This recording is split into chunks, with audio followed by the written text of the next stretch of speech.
My journey is already complete. My name is Shanalot.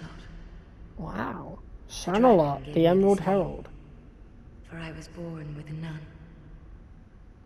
I was born of dragons, contrived by men. By ones who would cozen fate herself. They are the ones who created me. But they failed. I did not come out as intended. You don't seem like a failure to me. Fate would not be bested. And men were cursed once again. If you proceed, Nashandra will come after you. Knowing that you will take the throne and link the fire. She covets the first flame and the great soul. Put Nashandra to rest. Alright. That's all we got to do. I feel like there's been a bit of a failure of storytelling when it comes to Nashandra. She barely ever got mentioned by anybody. You know? We had one conversation with her, which was sus as fuck anyway, because she was meant to be like the wife of the king, but the king's hollow, and even before then, she heavily implies that she wants you to kill Vendrick to become the new monarch. So it's like, I don't know, man. And then the painting of her curses you, or gives you curse, whatever. Very odd, but... Oh, do you know what? I think I should have got the curse bite ring. Because she's going to curse me in this fight, I bet. That's not good. Oh, well. Do I get Ben Hart to summon? I think I'll give it an attempt. Alone. I can always get the curse bite ring, if needed. I don't know where it is, though. Wow. That design goes so hard. Brave undead. You have proven yourself to me. I barely know who you are, to be honest. That's pretty much what everybody says, you know, when they get to this boss. Like, who? She looks cool, though. Be one with the dawn. Goes kind of hard. Let's see how this is, then.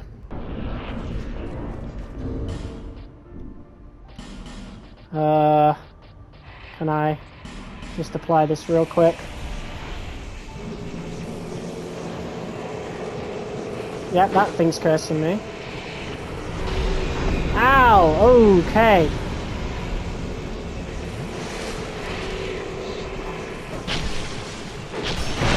Alright, decent damage. But she fucked me up real quick. Okay. Wow.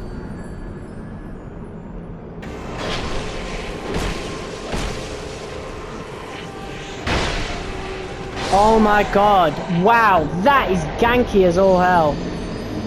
And I don't think the curse bite ring would really help in that scenario neither. Okay. Wow, that is that is definitely way better than Gwyn, I gotta say. That is a much better final boss than Gwyn. Okay, this is what we're gonna do then. We'll get Ben Hart. Come on, old friend. Let's do this. Let's put that awesome sword to good use. And I'll use charcoal pine resin. Are we ready? Let's go.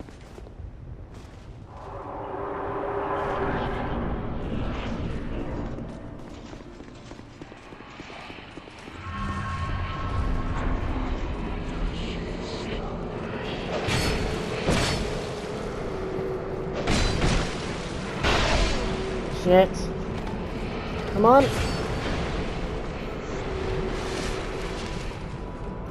Can I get rid of these? Oh, I can.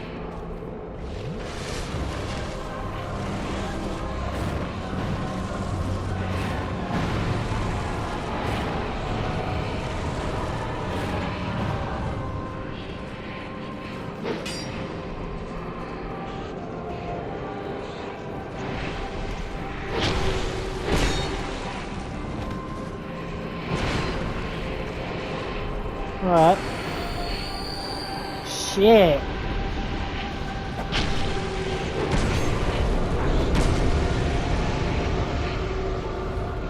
Wow, okay. I don't like that.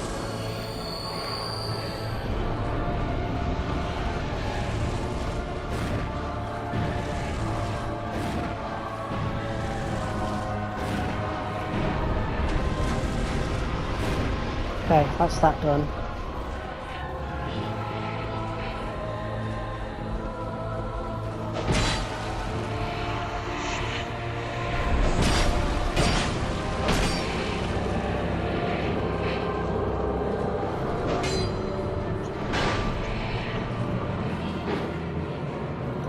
Okay. I get it, I get it, I get it.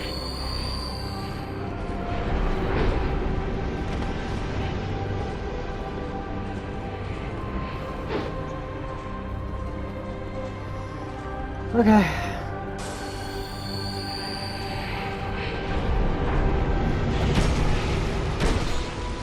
Yeah, the strong R2s are not worth it. Ow.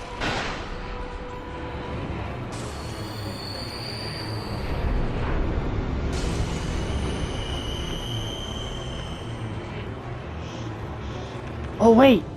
I've got a divine blessing! That gets rid of all status effects, right? No, it doesn't. Okay. Mate, I really thought I had like a light bulb moment then.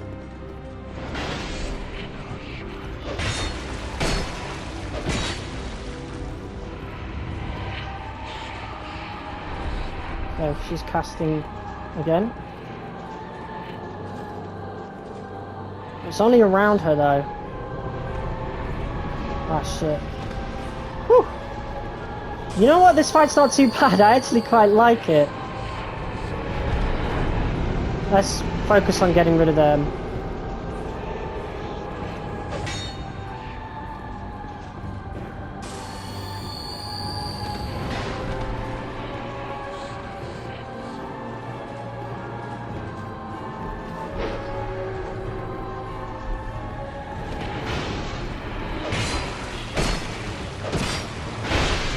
Oh no!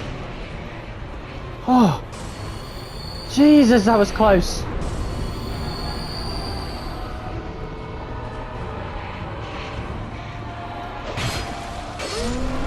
Wow. I liked that final boss. That was good. That was a lot better than Gwyn. That's for sure. So the summon didn't really help me all that much. Wow, okay, this is it. This is the choice. So we could take the throne. But honestly, why would I want to take the throne?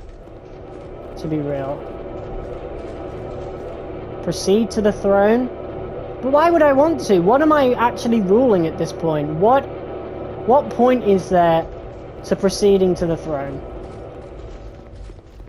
I don't know, man. I can't leave. I can't leave, so I have to proceed to the throne. There's no choice. Why? Obviously, the choice would be like I know how to unlock it, but I don't know. I would like to leave anyway. But I guess this is our choice. For now. I don't think Dark Souls 2 kicks you to New Game Plus, so you know, we'll end up doing the other ending later, but this is it. So now we have the Giant's approval, and we can now proceed to the Throne of Want. What we're doing on that throne, I guess, really depends on how you interpret it, or how you would imagine it. Maybe you've got your own headcanon or whatever. A lot of people like to say this is the kiln of the first flame, but I don't really see any of that, to be honest. I think the Throne of Want is entirely different, because I don't see no flame here. But this is where we would walk across. You link the fire. You who bear the curse. Once the fire is linked, souls will flourish anew, and all of this will play out again. The cycle. Of course. It is your choice to embrace or renounce this. Ah. So we have the choice, and I don't think we're going to make it in this game. you know? I think all we're gonna do is sit on the throne with a hard as fuck image, I bet. Elden Ring has the same ending as this, I've seen. I've seen a lot of comparisons between Elden Ring and this game. But there it is. Great Sovereign, take your throne. I don't want that shit. Can I just turn back? Like, this looks like a crappy throne. That's hard as fuck, though. Look at how good I look.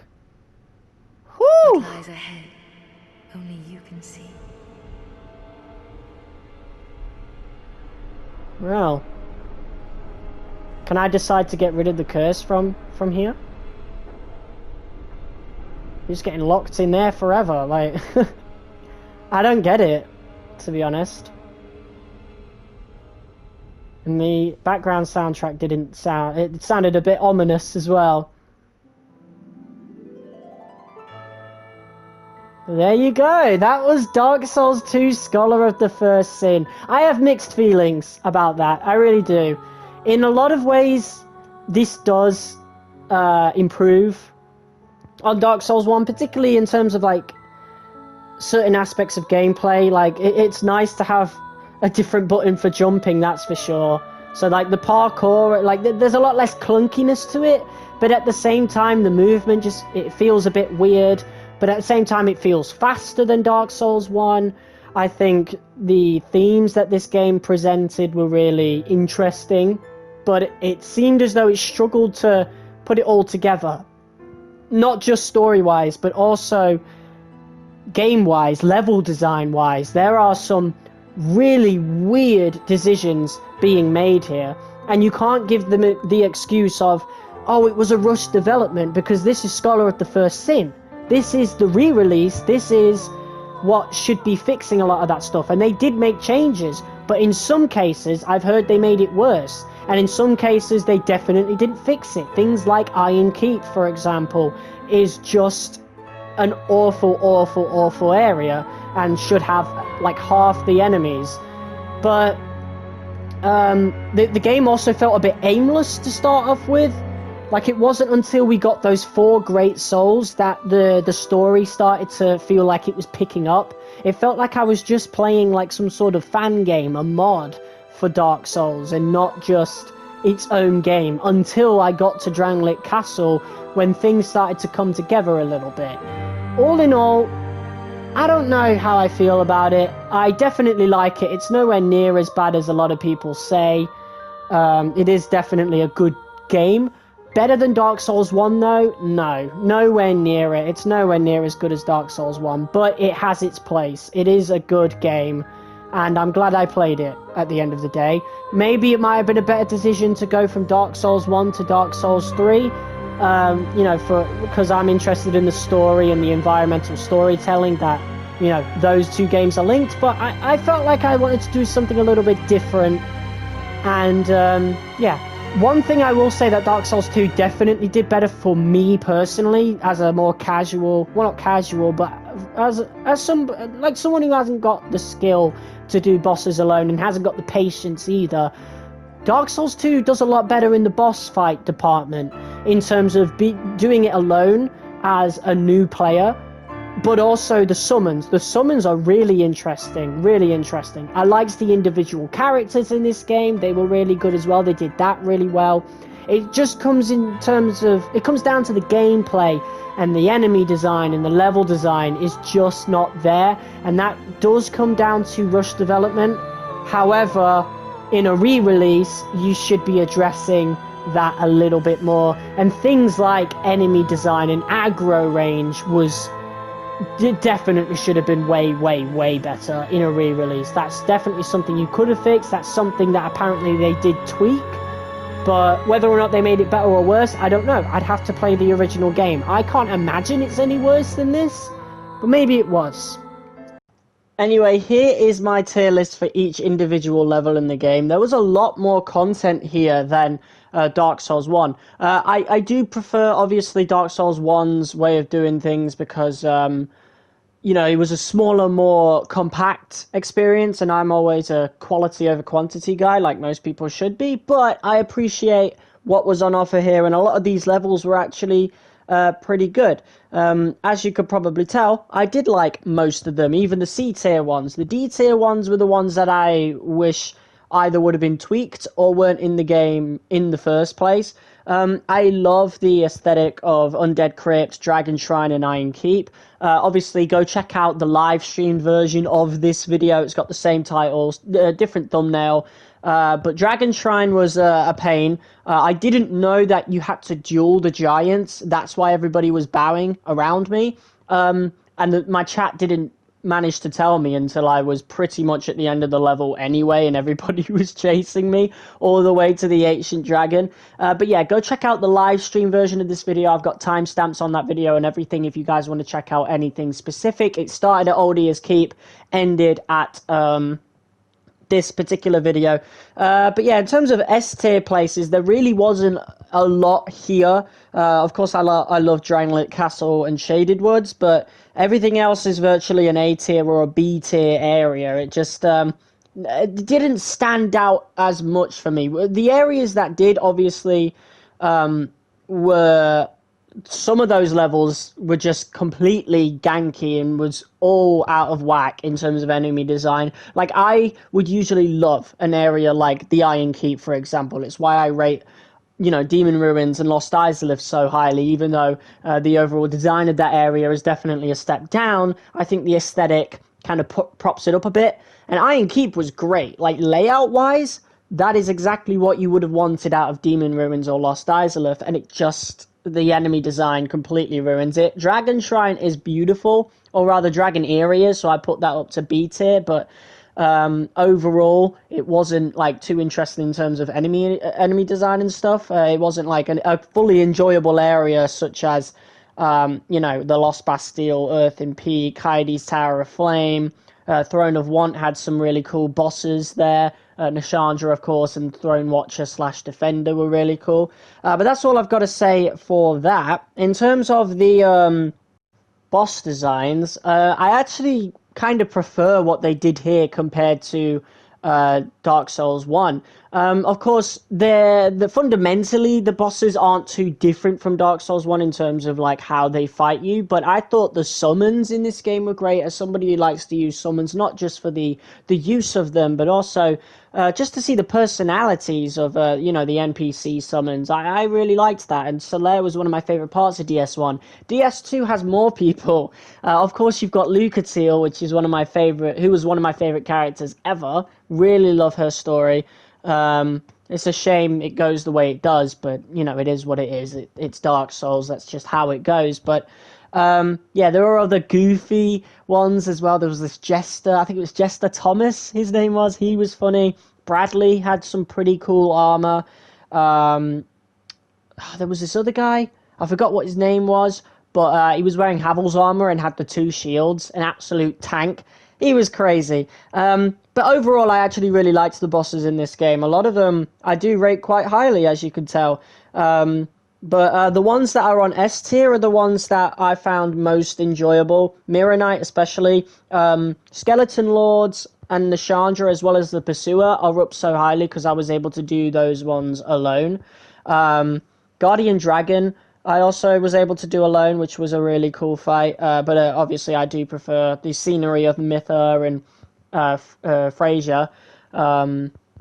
But the Throne Watcher and Defender boss was very similar to Ornstein and Smo, how you could get caught in a bad loop, bad RNG, and the boss fight was done within seconds. But if you fight that well from the get-go, yeah, you could do that easily. And that's with summons or without summons. It really is kind of the same sort of thing. So I really liked that fight. The ones I didn't like were Last Giant. Last Giant was kind of boring and ridiculously easy. It's the first boss that most people are going to run into, either that or the Pursuer. And the quality between the two is night and day.